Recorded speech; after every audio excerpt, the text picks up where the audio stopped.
It's the scope that really stands out about the Fugue in A minor, 87 measures, and it takes about 5.5 minutes to play.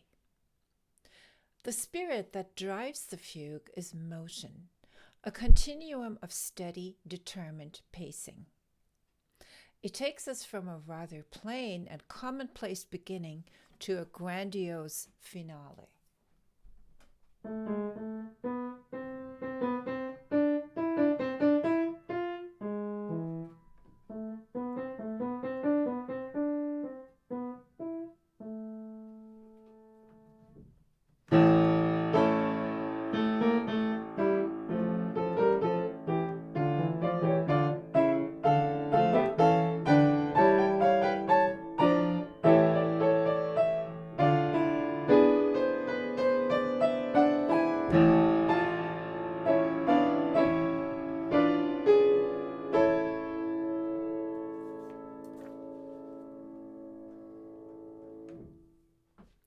In his book, Bach, Music in the Castle of Heaven, John Eliot Gardiner quotes from a letter that Claude Debussy wrote to his publisher Jacques Durand.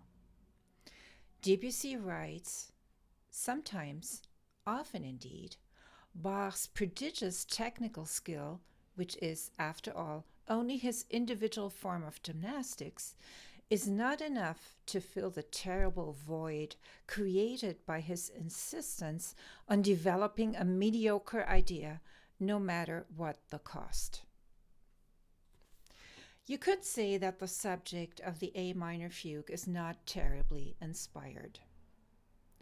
Judging it, though, one has to keep in mind the attitude towards art and the expectations of the artist, which have changed in the course of history.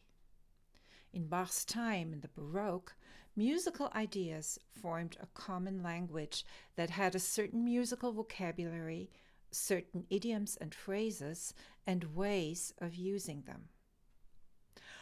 Most of all, composers were considered craftsmen who were expected to handle the given material in the most skillful, elaborate way.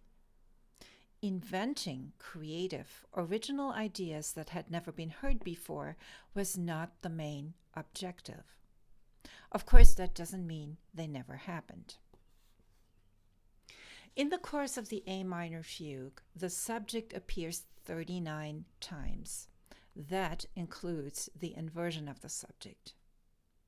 The piece is saturated with the idea you can't not feel its energy. We're going to explore how Bach builds that energy throughout the fugue. The compositional means he applies are inversion of the subject and strettos, overlapping subject entries. They create a formal structure that gradually builds with a couple of detours to the powerful coda. As shown on the overview of the form, you can distinguish 5 parts of the fugue plus the coda, the short but powerful final sections. Part 1. The fugue in A minor is in 4 parts, and like every fugue, it begins with the exposition of the subject, where each of the 4 voices has the subject once. This is how it begins.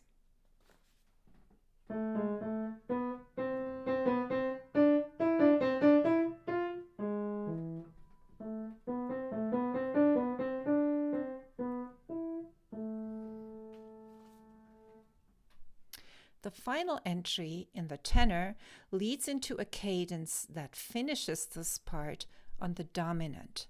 For anyone who is following a score, I'm going to play measures 11 through 14.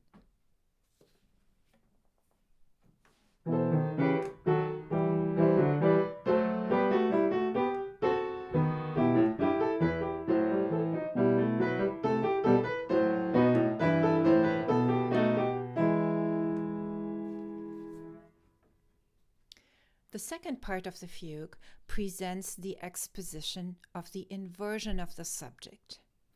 This is what the inversion sounds like. I'm playing starting in measure 14.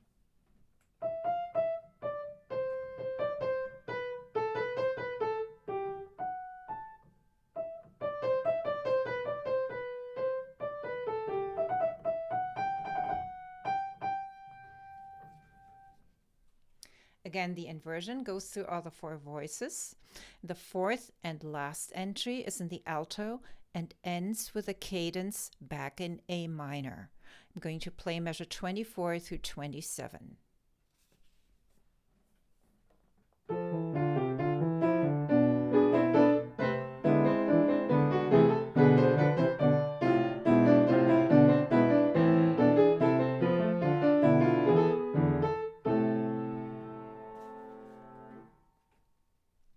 The topic of part 3 is stratos of the subject.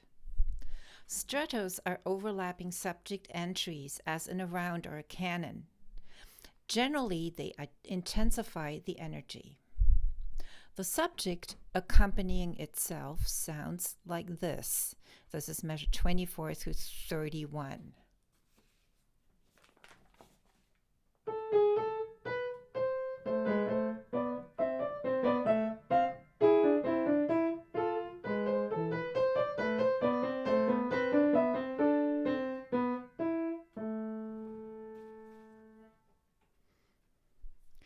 As you can see in the overview, two voices team up with each other in different combinations throughout this part.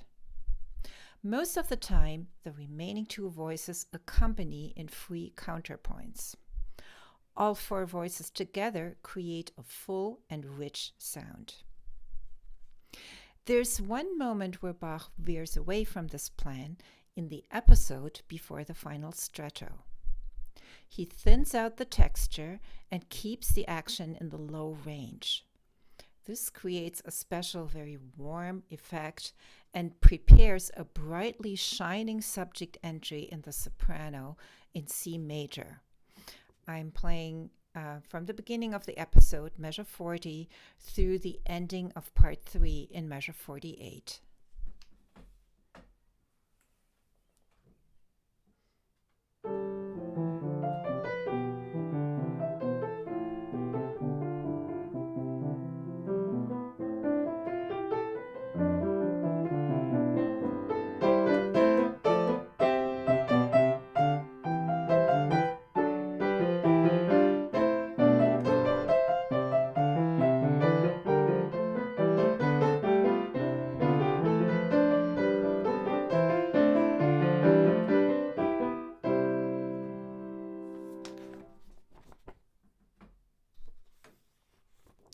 The topic of part 4 is stretto of the inversion.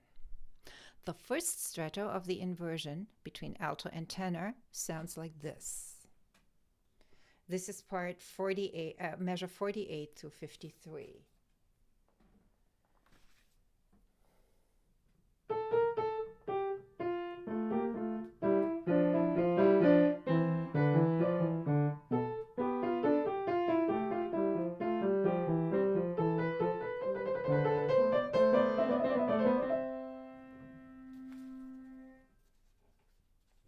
You can discern this beginning very clearly by the trills at the end. As in part 3, one stretto follows another in part 4, accompanied by the remaining two voices.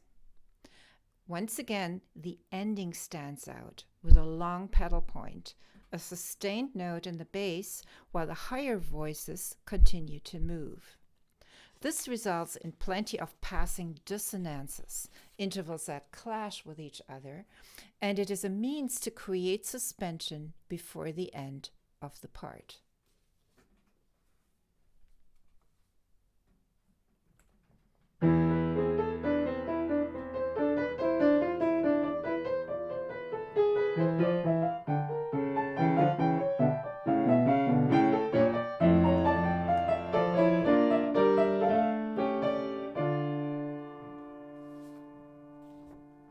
I forgot to say this, that's measure 60 through 64. The task that remains for the fifth and final part is to bring together strettos of the subject and strettos of the inversion in the same section of the piece. The part begins with a stretto of the subject in tenor and bass. It is clearly discernible because soprano and alto remain silent. This is measure 64 through 68.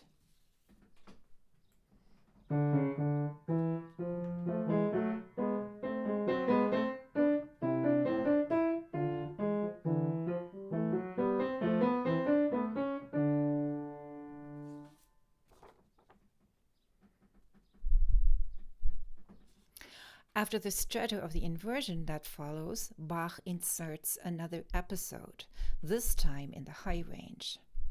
It sounds very playful. So this is measures 71 through 73.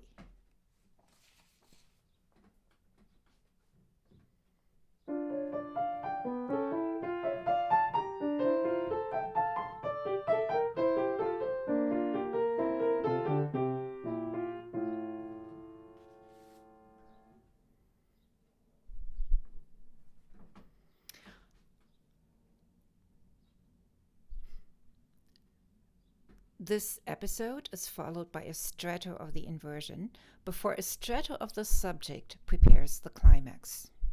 It culminates in a dominant 7 chord followed by a rest, silence, like holding your breath, wondering what will follow next. Now Bach adds voices. So we have soprano 1 and soprano 2 that take off into the sky with another stretto of the subject, supported by chords like pillars and ending in an A major cadence.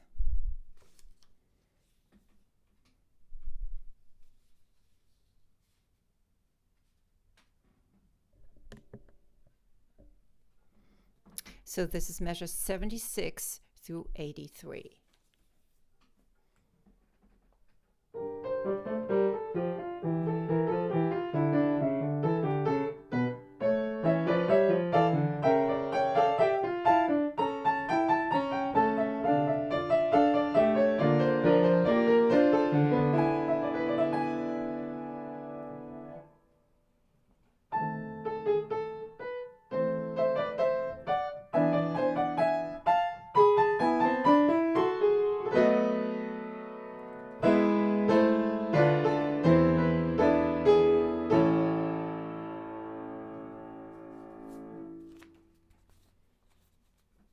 Harmonically, the fugue is now back where it needs to be.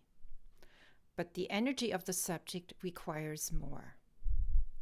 Above the foundation of the long sustained pedal point A, tenor, alto, soprano 2, and soprano 1 join in the one combination we haven't heard so far. The stretto of the inversion and subject join together, ending in a triumphant A major chord. Bach has not specified the keyboard instruments for which he wrote each piece in the well-tempered clavier.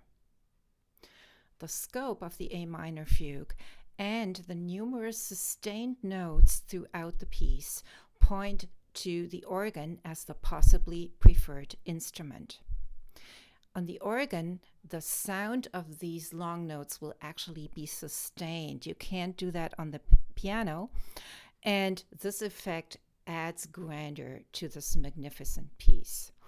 To give just a little bit of an impression of what that might sound like, I'm going to play the final section, the coda measure 83 through 87, on my electric keyboard with the organ sound.